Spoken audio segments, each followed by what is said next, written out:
nós momentaneamente vamos nos introspectar, pensar seriamente nesse mestre de amor, que era Cristo antes da formação da terra e que foi o responsável pela criação deste ambiente em que todos nós estamos inseridos, para reparar os nossos equívocos de outrora e novas provações para um futuro melhor.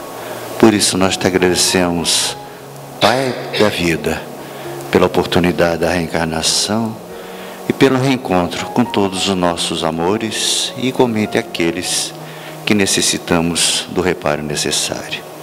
A espiritualidade que nos assiste, nós igualmente agradecemos. Que assim seja. E hoje temos a satisfação de termos como palestrante o nosso companheiro, amigo, divulgador do NES, vice-presidente da casa, Cláudio, que vai nos falar sobre Reencantando a Vida 2. E que Jesus te abençoe. Bom dia especial a todos vocês e a nossa alegria de estarmos juntos aqui para falar da família, falar da vida conjugal, mas acima de tudo buscarmos razões e motivos para nos alegrarmos e nos felicitarmos, para encantarmos a vida e para que ela nos encante também. Além de satisfazer as necessidades fisiológicas e materiais, o ser humano ele busca algo a mais que lhe traga um sentido na vida, que o motive, que tragam novas razões, que o fortaleçam para que ele possa superar as lutas, os desafios, as dificuldades. Na verdade, todos nós buscamos algo que nos alegre e que nos permita enxergar coisas diferentes sobre a vida. E em algum momento, por algum motivo ou razão, em alguma hora, nós decidimos buscar Jesus. Nós pedimos e a espiritualidade abriu as portas e surge o Espiritismo, e através do Espiritismo nós decidimos buscar Jesus. E logo de começo ele disse, quando perguntaram: tu és rei? E ele disse: o meu reino não é desse mundo. Mas ele disse um pouco mais: conheça a verdade e a verdade te libertará. Conheça-te a ti mesmo. Valores, princípios novos, capazes de transformar cada um de nós, mas sobre outra perspectiva.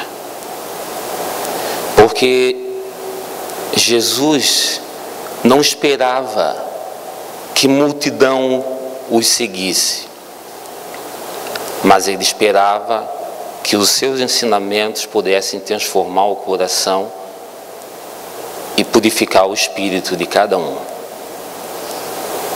E por isso que ele disse: se queres me seguir, negue-se a si mesmo, tome a sua cruz e siga-me. Como nos motivar sobre essa ótica de Jesus? Como encontrarmos alegria, felicidade, encantamento e reencantamento sobre essa ótica de Jesus? Uma vez que, por tantas razões e por quanto tempo estamos envolvidos nos valores do mundo, e vez por outras ainda voltamos ao que éramos antes, ou o que pensávamos antes, para encontrar uma felicidade da qual, em algum momento, nós estabelecemos que a felicidade do homem velho não seria mais a felicidade que nós queríamos para nós, mas sim a felicidade do homem novo. Isso foi o que em um determinado momento nós estabelecemos para nós. E isso foi um divisor na nossa trajetória reencarnatória.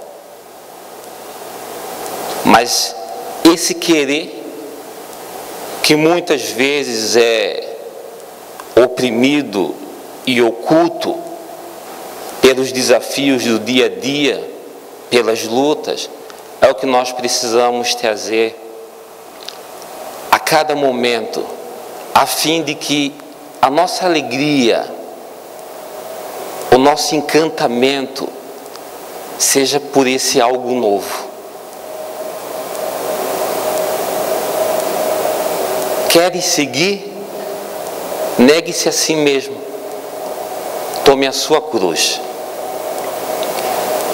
Nessa perspectiva, toda vez que cedemos, toda vez que nos curvamos, toda vez que baixamos a nossa cabeça, toda vez que permitimos que a nossa vontade para trilhar um caminho novo seja maior que os nossos instintos, nós poderíamos sim nos felicitar e nos encantar pela vida,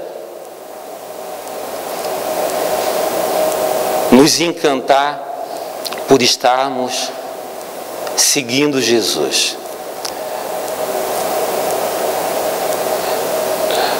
Nós estamos fazendo um trabalho em relação à família e por alguns domingos eu venho aqui com vocês fazendo algumas reflexões sobre a área do relacionamento conjugal. E nós buscamos algumas reflexões no livro de Divaldo Franco, Sexo e Consciência, onde ele vai tratar um capítulo específico sobre a vida conjugal. E o nosso tema hoje é Reencantando a Vida 2. E o autor faz uma interrogação: como manter uma união estável e feliz? Considerando que no seio familiar, na vida de relação, de convivência, nós não conseguimos sempre manter um equilíbrio em cada departamento. Por exemplo, eu posso estar muito bem com a minha família, posso estar muito bem com a minha esposa, posso ter muita paz, mas posso estar passando uma dificuldade financeira. Então isso pode trazer uma estabilidade dentro do lar. Mas o autor, ele nos convida a uma reflexão um pouco além, para que essa estabilidade na relação, na vida conjugal, e essa felicidade não esteja centrado nessas coisas transitórias. Mas ele reconhece também os desafios. E para isso ele sugere que dentro do lar, dentro da relação, nós estabeleçamos que a nossa casa íntima esteja construída sobre a rocha. Ele sugere que departamentos como a harmonia, a serenidade, o equilíbrio, o respeito e a comunhão não sejam abalados. Mesmo se estivermos vivendo sob opressão, sobre momentos críticos, mesmo que estivermos passando por alguma angústia, mas ele sugere que esses departamentos estejam centrados sobre a rocha. E para que isso ocorra, depende de cada um de nós. Porque o respeito é resultado do que cada um de nós quer para o outro. A harmonia, a paz dentro do lar é resultado das nossas ações, dos nossos sentimentos, das nossas emoções. Nós até no estágio em que a humanidade se encontra, não podemos conter o ódio, a violência e a guerra que ocorrem no mundo. Mas dentro do nosso lar, nós podemos lutar por isso. Nós podemos conquistar esse ambiente. Nós podemos viver num céu chamado nossa casa, nosso lar. E para isso, o autor diz que nós precisamos nos conhecer.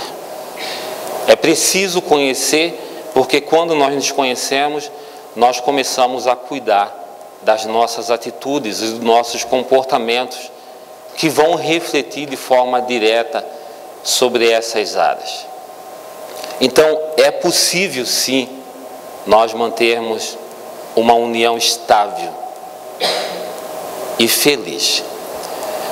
O evangelista Mateus vai falar lá no capítulo 21 a 24 sobre a casa construída na rocha, que muitos já ouvimos, mas eu queria relembrá-los.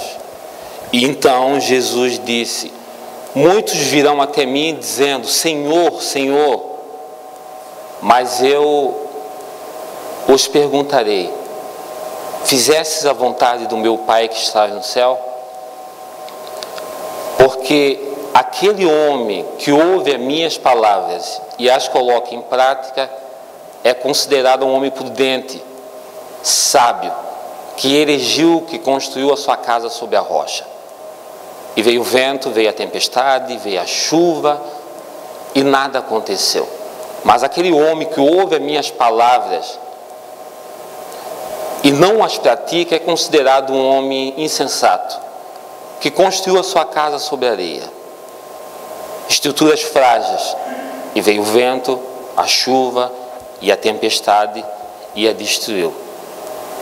E é essa construção que nós precisamos trazer para a nossa vida, para o nosso lar. Uma família centrada sobre as rochas, sobre princípios, uma relação centrada sobre princípios. Isso pode fazer a diferença na nossa vida. Até porque, dentro dos diversos tipos de relacionamentos, o relacionamento conjugal é o que vem mais nos cobrando virtudes. E como sabemos, estamos em evolução. Na questão 132 e 115 do Livro dos Espíritos, ao Senhor Allan Kardec perguntando aos Espíritos, eles respondem da nossa missão de progredirmos gradativamente, de forma muito lenta, mas consistente. Não de forma abrupta, como aquele homem que queria construir a casa sobre a areia, porque queria ter o conforto rápido, não queria ter muito trabalho, nem queria ter muito esforço. Mas aquele que constrói a casa sobre a rocha já está consciente de que a construção leva tempo.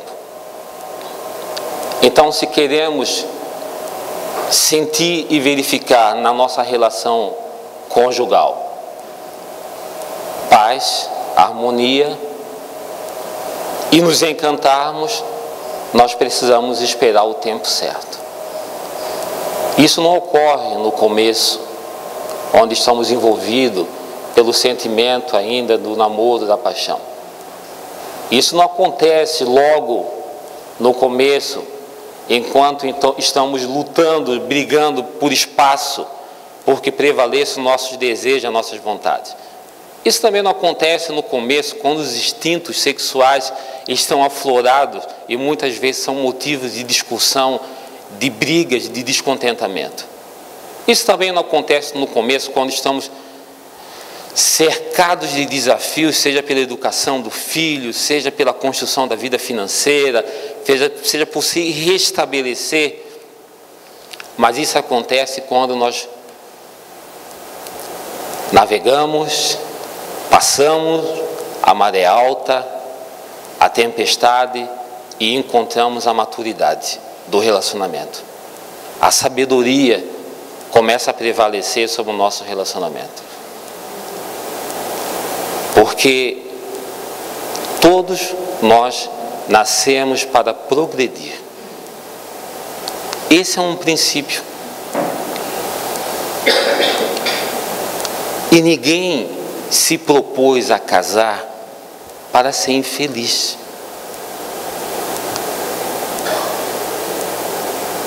O casamento obedece um princípio maior, uma lei maior, uma lei natural, a lei da vida. Quando o Sr. Allan Kardec pergunta aos espíritos se o casamento, a união entre dois seres, obedece uma lei natural, eles dizem sim. E isso é o caminho ao progresso. E lei natural, na questão 614, os espíritos vão dizer que é a lei de Deus, a única que vai nos trazer felicidade. Ela vai nos dizer o certo e o errado. Aqueles que dela se afastam acabam vivendo de forma infeliz. Ninguém se casa para ter dentro do lar um campo de batalha. Nós nos casamos para ter um lar. Muito embora uma grande maioria, quando inicia o processo da construção da família, coloca como meta principal a casa. Mas a casa é de madeira, a casa abriga da chuva, do frio, do sol. Mas o que cada um de nós quer é um lar, porque é o lar que traz paz, é o lar que traz harmonia, é o lar que é o nosso reduto e o nosso altar sagrado. Quando nós estamos cansados num dia, após um dia de correria, de atribulações, nós queremos voltar para o lar, não é para casa. É lá onde existe o refazimento. E é esse lar que nós precisamos construir a cada momento, com as nossas ações, com as nossas atitudes. Mas não podemos mais, nesse momento, nos iludirmos e buscarmos dentro da relação, ou buscarmos no casamento, uma felicidade transitória. Não podemos mais, depois de todo o conhecimento que a doutrina já nos passou, esperarmos a felicidade centrada nas atitudes do outro. Porque o que Deus estabeleceu para nós, dentro da vida de relação e social, é um caminho e uma escada para o progresso. E o Sr. Allan Kardec vai tratar isso na questão 744. Na vida de relação, na vida social. Maior do que eu buscar a felicidade dentro da relação conjugal, é eu cumprir o desígnio de Deus em dar a minha parte na obra da criação. É eu colocar a relação em um patamar tão alto e tão valorizado, porque é assim que nós devemos vê-lo, de nos alegrarmos em fazermos parte desse processo. Porque, se não percebemos ainda, Deus permite que cada um de nós faça parte da obra da criação, dando continuidade à vida, perpetuando a vida. Foi do ventre da mãe que uma nova vida veio a esse planeta. Isso é fantástico, é maravilhoso. Em momentos de aflição, eu olho para minha filha que tem 11 anos, é a Nicole, e muitas vezes eu faço por ela, porque me encanta, me motiva e me felicita fazer com que ela tenha um exemplo de lar pautado no respeito, no amor e na harmonia. Me motiva a ideia de que quando ela se tornar uma mãe, porque mulher já é, que ela possa ter vivenciado isso e ter olhado e olhar para trás e ter vivido o que o pai e a mãe ensinaram, mas não por palavras, mas por ações.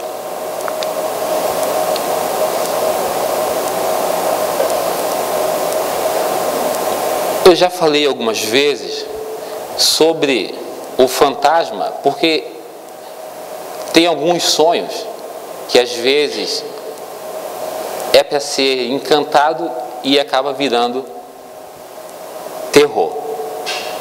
Mas o fantasma daquele que é perseguido por uma longa trajetória, esperando que a relação conjugal o traga só alegria, só felicidade, só realização de sonhos.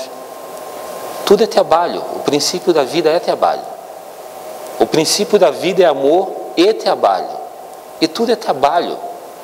E se você foca muito a sua vida a dois nessa felicidade que os espíritos próprios falaram que a verdadeira felicidade é no mundo espiritual. Aqui temos a felicidade transitória. Se você foca muito nisso, você se desencanta. Você vive frustrado. E você chega a esquecer de você, porque quem tem que progredir primeiro é cada um de nós. E quando nós crescemos, a nossa luz resplandece sobre os demais. Naquela proposta da qual eu iniciei a fala, sobre negar-se a si mesmo, tomar a cruz e seguir Jesus, nós estaríamos muito alinhados com o nosso desejo, muito embora sempre buscando sobressair os instintos, nós estaríamos muito alinhados se nós estivéssemos vivendo uma vida de construção. Então, reencantar a vida dois é trazermos para a relação esse renovo, mas não só esperando do outro um retorno daquilo que esperamos, que queremos,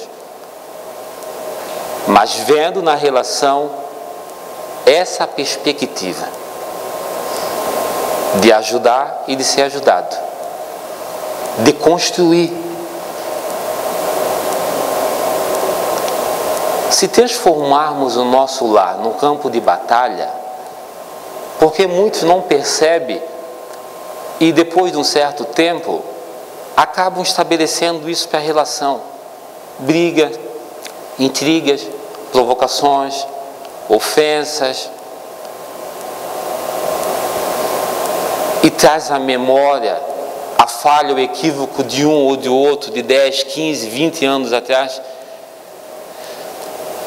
Se nós não cuidarmos, é isso que vira a nossa casa, numa casa, não no lar. É preciso ceder, é preciso se curvar, é preciso relevar, é preciso estabelecer um ambiente bom, leve. Está na hora de abrirmos mão daquilo que nos atrapalhou e nos perseguiu pela vida toda, que são os impulsos instintivos. Isso é uma herança que nós trouxemos de outras reencarnações. Ele se deu por nós. Ele foi ofendido, foi humilhado, açoitado e crucificado por nós. E nós não relevamos muitas vezes, porque o marido quer ir num restaurante e a mulher quer ir no outro, e você pega o final de semana e já cria uma briga. É preciso termos um ponto de referência para que nós consigamos deixar o lar mais leve, a vida mais simples. Se precisarmos chorar, nós vamos chorar com felicidade, da virtude conquistada, daquilo que é desejo e nós realmente estamos conseguindo idealizar. Porque nós saímos daqui com um objetivo, fortalecidos, e quando chegamos ali fora, parece que tudo é apagado de forma muito rápida. E nós voltamos aos velhos costumes. E nós voltamos às mesmas dificuldades.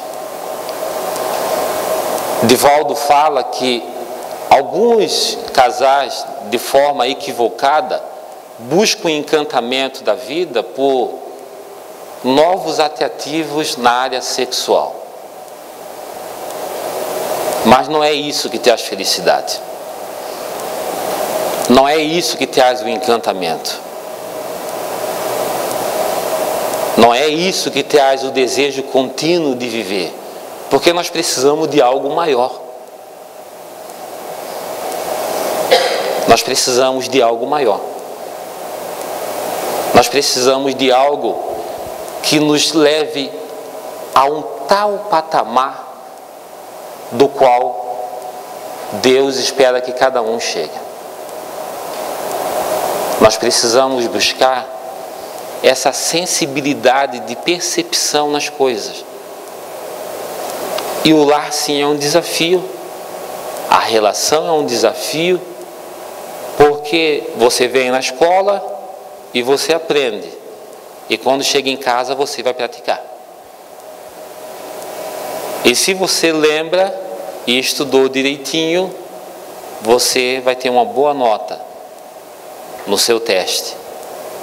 E se você não lembra ou não estudou, você não vai tirar uma boa nota. Isso traz frustração, isso traz tristeza. Então, nós precisamos ter diálogo, sim, saber ouvir, nos interessarmos um pelo outro. Nós precisamos quebrar a rotina, nós precisamos trazer surpresas para dentro do lar, nós precisamos brincar, nós precisamos amar, precisamos respeitar, precisamos resgatar a comunhão que um dia nos uniu. Precisamos trazer os sentimentos nobres que um dia nos uniram. É preciso trazer esse novo todos os dias para o seu lar, para você se reencantar, para você viver um pouco mais feliz. O evangelista João, ele vai trazer na sua fala um episódio do qual nós também já conhecemos, onde marca a terceira aparição de Jesus Cristo após a sua ressurreição. Então diz que Pedro estava com Tomé e os seus amigos em um determinado local para pescar. E aquela noite não conseguiram pescar nada. No outro dia cedo, um homem estava na praia e pede para que eles lancem a rede sobre a sua direita. E de repente, eles fazem isso. e a rede vai vir cheia de peixe. E num diálogo depois de Pedro com Jesus, Jesus pergunta para Pedro: Pedro, tu me ama mais do que estes? E Pedro para e diz: claro, Senhor, tu sabe que eu te amo. Então, pastoreio meus cordeiros, Pedro. E Jesus volta a fazer a pergunta pela segunda vez: Pedro, tu me amas? E Pedro diz: claro, Senhor, tu sabe que eu te amo. Então, cuide das minhas ovelhas. E pela terceira vez, Jesus vai perguntar: Pedro, tu realmente me amas? E Pedro fica preocupado e talvez até chateado. Mas era Jesus que estava perguntando. E Pedro fala: tu sabes, Senhor, que eu te amo. Pedro, então apacenta minhas ovelhas. Se Jesus chegasse a cada um de nós, nesse momento que estamos aí nos aproximando ao Natal, coração brando, e perguntasse a cada um de nós: você me ama? Você realmente me ama? Você veio até mim. Você pediu a minha ajuda. Você me ama? Então apacenta minhas ovelhas. E as ovelhas de Jesus são os pequenos, que pode estar no seu lar, pode ser o seu cônjuge, pode ser o seu filho, pode ser o seu parente, pode ser o seu irmão, pode ser o colega do trabalho. Apacentar, trazer paz. Que o resultado do nosso trabalho, que o suor da nossa face seja buscando a paz. Que a nossa felicidade e a nossa motivação pela vida não esteja nas coisas mais do mundo, mas esteja em servir Jesus. Todos nós recebemos um presente e muitos vivem com um presente fechado, até hoje não abriram. Mas chega em casa, chama a sua família, a sua mulher, os seus filhos, abra esse presente, porque família é presente de Deus. Que nós possamos realmente guardarmos em nosso coração e que a nossa alegria não seja a alegria do mundo, mas seja a alegria que Pedro teve, que os discípulos tiveram, em apacentar as ovelhas do Senhor. Muito obrigado. Como eu falei, que Jesus abençoou, e realmente eu acho que houve uma inspiração muito boa para que todos nós possamos levar a esta semana uma reflexão do que fizemos e que somos no nosso lar, como tratamos o nosso parceiro, de que forma tratamos nossos amores, porque sabemos que a família se constitui principalmente de dois sentimentos: caridade e humildade. Se nós conseguirmos praticar isso, nós seremos felizes.